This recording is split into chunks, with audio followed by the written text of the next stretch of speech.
What's good, grind schoolers? It's your boy Rob, and we back in the shop today. Today, what we got going down is we are going to install the rear control arms for the El Camino. Rear control arms and rear sway bar. I didn't do it at first because I wanted to change out the rear end in the car, and I didn't want to have to, like go back in and whatever. But I started to think about it, especially when, I started to get involved with QA1. Shout out to QA1 for the merch. I started to think about it, and I'm like, man, like, why don't I put it on? Like, why don't I put the control arms on? Why don't I put the sway bar on until I can get the rear end? It's only gonna be literally 4 bolts to take the rear end out of, the car. I can still hook up all the rear end suspension parts and all that kind of stuff, and have that together. And then when I do the rear end or whatever, I could just unbolt the control arms in the back and put the new rear end in. So I started to think about it. I'm like, it does make sense to go ahead and do it. The car will, ride a little bit better. It already rides really, really good, but it will ride a little bit better. It'll have a little bit more handling. And I started to think about it. The situation, I don't know if it really is a situation back there with the wheel or anything like that, but I started to think about it. That rear axle is live. Like, you know what I mean? There's nothing holding it to stable except the control arms. There's no sway bar back there. So that could be a little bit of an issue as well. But the rigidity of the rear end will be a lot greater once I put the sway bar and all that kind of stuff in. Hopefully we don't experience no issues, no hassle, because I just want to knock it out, man. I don't want to be out here for, 3 days trying to figure out what's going on. I was out here forever with the Impala, man. So much so that I quit working on the control arm for like 2 years because I just couldn't get the control arm in there. Like, I couldn't get the bolt off of the lower control arms. And Dash and I had to end up cutting those out, and it just was a nightmare. Now that I know what happened on the Impala, I'm more prepared this time if that does happen.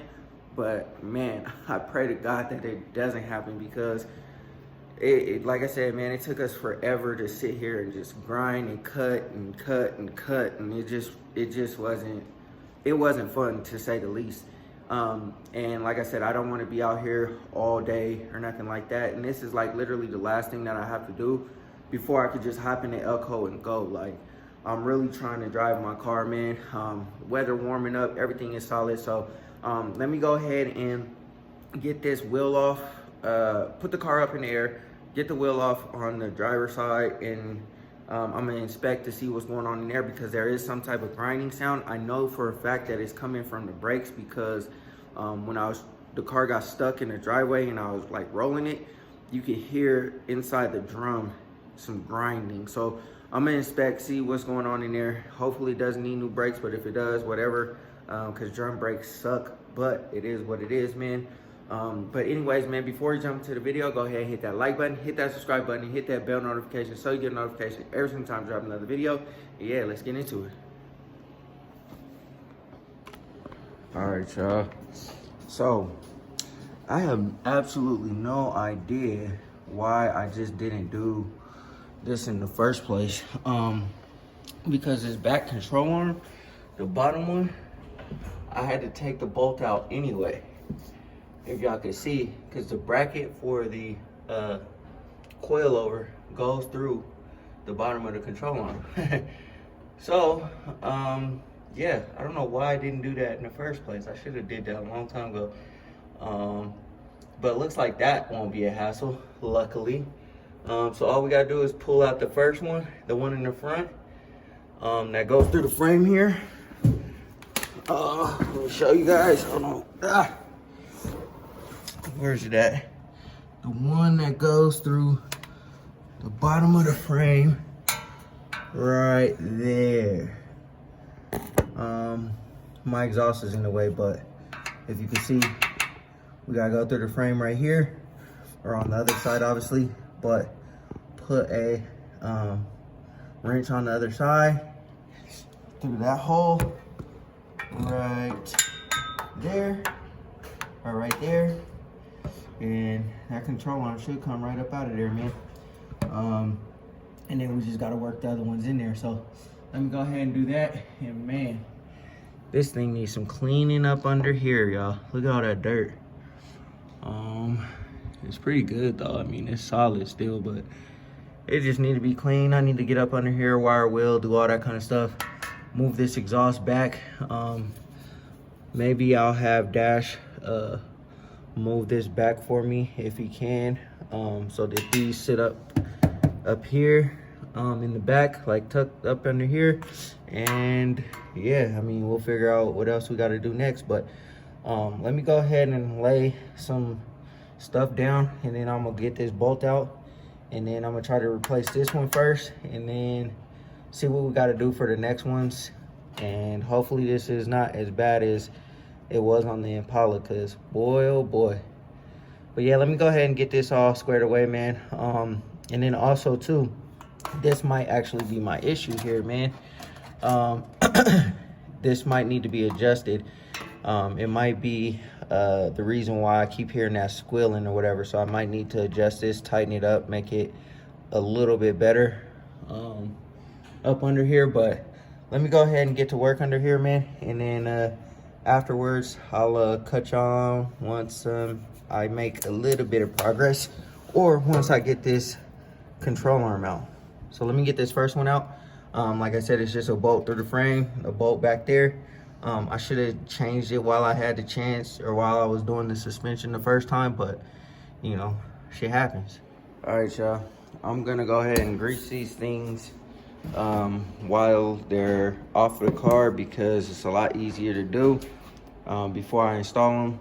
Because once it's on the car, you got to get up under there and, you know what I'm saying, whatever. It's not that bad, but I'd rather just do it now, and then after I'm done, you know, we just install it, be good, torque everything down, and we're good to go. But let me go ahead and hit it off with my grease gun. I'm gonna do every single one of them, and then I guess I'll do it as I go, as I put parts on the car, because right now we have everything set up. I hit it off with some PB Blaster and stuff, but I went to go use my impact and it died, so I'm waiting for that to charge up. I would try to do it with my strength or whatever, but it sucks trying to do everything on the ground upside down.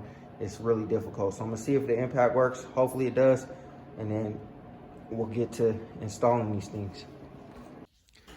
All right, y'all, unfortunately we ain't greasing them out of the car. I ran out of grease, thought I had more, I don't, and I'm not running to the store right now. Trying to get this thing taken care of. So we got the first bolt loose. So I use, like I said, I used some PB Blaster to loosen it up a little bit. I used the impact on the inside, so where the nut is, instead of the bolt side, because the bolt side, it's difficult to turn it, you know what I'm saying? Use the impact, because obviously I ain't trying to, you know what I'm saying, use a bunch of elbow grease, and it's tough under the car on your back and stuff like that. If I had a lift, it'd probably be different, but whatever. The bolt size is 18 millimeters. That's at least what I'm using. It's working, we're good. I also got a magnet attached to the bolt. And so I'll push it through with a screwdriver or with my finger. I push it through and the bolt should slide out. If not, we'll go ahead and push it all the way through until it falls. But I got a magnet on here just so that it doesn't fall into the frame. I mean, it's not a big deal if it does fall into the frame, because you could get it out through this hole right here. But I'd rather just pull it straight out with the magnet. So anyways, I'm gonna put a screwdriver in the hole on the other side so I could push it through, and then we'll get to this back bolt. The back bolt shouldn't be bad, like I said, because I already done pulled it out already in order to install the coilovers, so we should be good there. But yeah, let me go ahead and pull this screw out or bolt out, and then we'll pull the control arm down. All right, y'all. We got the control arm out. I was able to make it to the auto parts store because I had to run an errand anyway. So I just stopped in, was able to grease these things up. So they're already all greased up, the upper and the lower. And this is like the perfect size. Shout out QA1, man. They got this thing dialed in, locked in, everything solid. So you can see how flimsy obviously this is. The bushings are all rotted out, you know what I'm saying? You can tell I got my grease all up in there. So we're gonna go ahead and throw this thing in there, and then yeah, we'll mess with the other side, or the top, and we'll go to the other side. It was super easy because, like I said, I already got the coilovers on here. And I already had gotten this bolt out on both sides. So it's just held in by a lock washer or a lock nut. And you know what I'm saying? It's not all rusted in here, so we should be good to go. Yeah, so let me go ahead and knock this one out, and then I'll move on to this top one. I already PB blastered them, so they should be good to go, and then we'll move on to the other side. So hopefully everything goes as smoothly as it is going now, and we'll be done with this in no time. And also, you could tell why I wanted to get a whole new rear end. Look at how garbage this looks. Obviously, you could sand it down, paint it, make it look better, whatever. But looks like somebody already went into the rear end before, because it looks like a bunch of RTV up in there. I've had this car for 11 years now, and you know what I'm saying? So this is probably super old. I don't know when this happened, but anyways, it's real clean up under here. It just needs to be wire wheeled and cleaned up and painted and undercoated and all that good stuff. We'll get to that sometime this summer. I'm excited for that because I want this to be super nice and super clean. So anyways, man, let me go ahead and keep moving forward, and then we'll go from there. All right, y'all, and it's out. We got the top one out. I struggled a little bit, but we got it out of there. You see up there, we got it all up out of there. So now we can go ahead and put the new one in. And this bushing I'm leaving in there because when I get the new rear end, if it doesn't come with bushings, I'll put the new bushing in. I don't want to put a new bushing on this old rear end because it's going to come out. On the Impala, I did put a new bushing on the rear end or whatever because I'm keeping that rear end in there. But it was a nightmare trying to get this these bushings in and out and all that kind of stuff. It was just really tough. So I don't want to mess with it. But I'm going to go ahead and put this upper control arm in, and then I'll probably be done for today, man. I'm kind of tired. It didn't really take too long, but you know what I'm saying? It just trying to figure out how to get everything together. Like this upper control arm took me a little bit to figure out because in actuality, I need a 18 millimeter, but this 18 millimeter is not deep enough. So I had to kind of try to improvise a little bit. I used a 3/4, which it worked. Thank God, because man, I didn't want to have to run to the store to get an 18 millimeter. And then also too, I struggled with trying to get this bolt in at the bottom. I was able to like kick the wheel or kick the rear end so that the control arm centers in the bolt, but centers in the rear end, but the bolt went through and got stuck, and it was getting hung up on the bracket, this bracket on the other side. So I had to take my vice grips and close it together, pinch it together, because there's a little gap that was just enough to not allow this bolt to go through.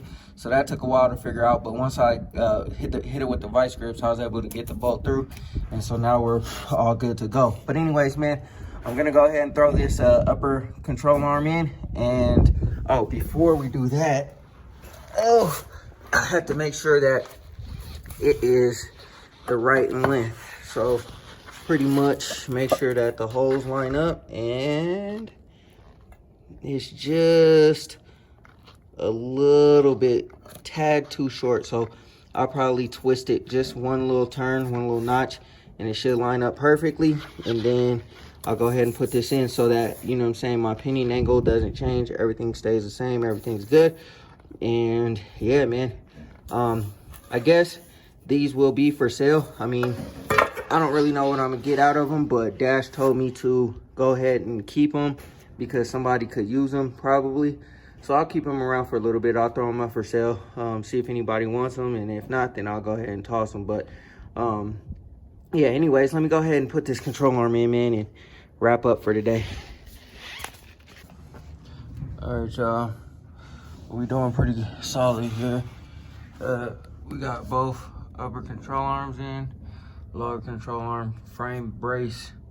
This frame brace we gotta still get to. And yeah, man, I mean, it wasn't that difficult. It took me like a few days because I've been like off and on, you know what I'm saying, messing with it and stuff like that. But, you know, it's super easy.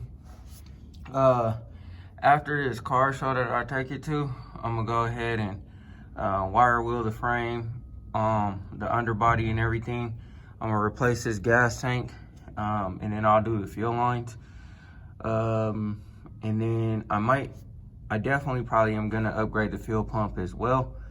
And then we're gonna go ahead and undercoat the whole entire car. I'm not gonna jump off into that right now, so it's gonna look ugly until that happens. I also didn't replace the bushings on the rear end because this rear end is coming out, like I said. And yeah, man, I mean, it's gonna continue to just look ugly like this with pretty parts on it until, you know, until after this car show, just because I'm not trying to jump off into doing all that and then, you know what I'm saying, like I missed the car show because, you know what I'm saying, we got so much other work to do. So once we're done with the car show, I get the suspension on this car and everything, we'll jump back to this. We'll like I said, do the gas tank and everything else, and it'll look real pretty under here, man. Increasing the value with everything that we do with this car, man. Just increasing. I'm also gonna switch up the exhaust too. And yeah, man. But yeah, I'm gonna go ahead and get to this other brace, and then I'll go ahead and install the sway bar, and we'll be done with this project. All right, y'all. We got everything on there, looking all spiffy. Man, it looks crazy with some trashy parts with some real solid parts. We need to get this rear end situated, but for now, we're good. I got everything torqued down. Sway bar on there, obviously. So I'm gonna just go ahead and lower the car. Unfortunately, right now, I don't have, you know, I'm not gonna drive it because it's getting late or whatever, so, you know, that'll be a separate video. But we got everything installed, everything torqued down, man. Everything looking real good. So yeah, man, full QA1 officially on the Elko, and we'll see how she performs, man. Like I said, I'm gonna put her down, but I'm not gonna drive it right now because it's getting late. And then we'll just do that next time. But anyways, y'all, appreciate y'all for tuning in, man. Yeah. All right, you guys, that's gonna do it for this video, man. I hope y'all enjoyed. Like I said, we got some things to do with the Elko. I mean, not a whole lot. It's been a long journey with this car, and I'm so happy and thrilled that we are getting everything together on the car. It's gonna be a real fun summer. We're gonna enjoy this thing. I really should have put all that suspension stuff on the car when like all at once or whatever, instead of waiting until now. But you know what I'm saying, shout out to QA1 for, you know what I'm saying, doing their part. And so, you know, realistically, I'm gonna go ahead and I went ahead and threw those parts on there, and then we are going to go ahead and, you know, figure out a rear end. I've already built one. I've already like locked it in as far as what I'm gonna go with. I haven't pulled the trigger on it yet, but I know exactly what's gonna happen, what's going down. So a new rear end will be coming. Don't expect it too soon because we still gotta get to the Monte Carlo. Now we are going to do the full suspension on the Monte Carlo, front to back. Everything's gonna go on this car. It won't be the same situation because I'm keeping the rear end in this car because it already has 373s, posi, and then yeah, and then I want to do the LS motor and wheels for the Impala before I go ahead and get back to the Elko. Plus, I don't want no downtime with the Elko this year. I want to just enjoy it all summer long, have fun, go to as many car meets and, you know, car shows as possible. I don't know where the other cars are going to fall into the fold, but, you know what I'm saying, we'll figure it out along the way. I'm hoping the Monte Carlo will be, I'm hoping that it will be, done fairly quickly once I can get my hands back on it and start working on it. Because I told you guys a while back, like a few videos ago, that I wanted to kind of stop working on the Monte Carlo and 100% work on the Elko because it's the closest one to being complete. Now the Elko is almost all the way complete. There's only a few things I want to do to the car before I'm ready to ride. And then, you know, like I said, it is what it is. The Monte Carlo, you know, after I'm done with the suspension, the dashboard will go back in. I'll do the stereo system and all that kind of stuff. And I think after I'm done with that, the motor might be coming out of this thing. So we'll see how close we're able to get to it. I'm sending some parts off the powder coat. And then after they get back from powder coat, we'll build the motor. And then by that time, it will hopefully be ready to get dropped into this thing. And then, like I said, the Impala just needs exhaust and fuel pump, and that's it. And everything in this garage is ready to ride, man. I'm really excited for the LS build on the Monte Carlo because, you know what I'm saying, like I want my wife to be able to ride with me while I'm in the Elko. And yeah, like I said, I got my hands on the Elko. The Elko is pretty much good to go. Now that we got those control arms on, I figured out this situation with that grinding sound. It doesn't seem to be happening anymore, and I think it has to do with the adjustment on the parking brake. I think it was just a little bit loose. You guys saw in the video, it was kind of hanging down a little bit. I think that it was just a little bit loose, and it wasn't disengaging all the way when I pulled the lever inside the car. So I think that was the issue because I don't hear it no more.